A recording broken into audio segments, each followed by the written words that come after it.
আসসালামু আলাইকুম, কেমন আছেন সবাই? আশা করি আল্লাহর রহমতে সবাই ভালো আছেন। ভাইয়ের বাড়ির ঈদের অনুষ্ঠানের একটা ভিডিও অনেক দিন থেকে পড়ে আছে, ছাড়বো ছাড়বো করে ছাড়া হয়নি। এখানে ভাই বসে আছে, ক্লান্ত হয়ে গেছে, খাওয়া দাওয়া শেষ করে বসে আছে। ভাবি, এটা আমার ভাবি, আমার বোনের মেয়েকে দই মিষ্টি তুলে দিচ্ছে।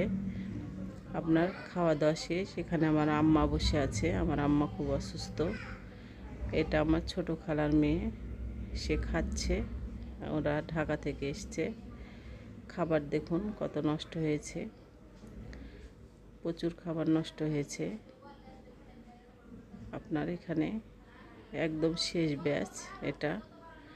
তাহলে সবাই ভালো থাকুন, সুস্থ থাকুন। আমার আম্মা, আমার ভাইয়ের, আমাদের জন্যে বেশি বেশি করে দোয়া করুন। আমরা যেন এভাবেই মিলেমিশে সারা জীবন কাটিয়ে দিতে পারি। তাহলে আজকের মতো এখানে বিদায়। আবার নতুন কোনো ভিডিও নিয়ে আসবো। আল্লাহ হাফেজ সবাইকে।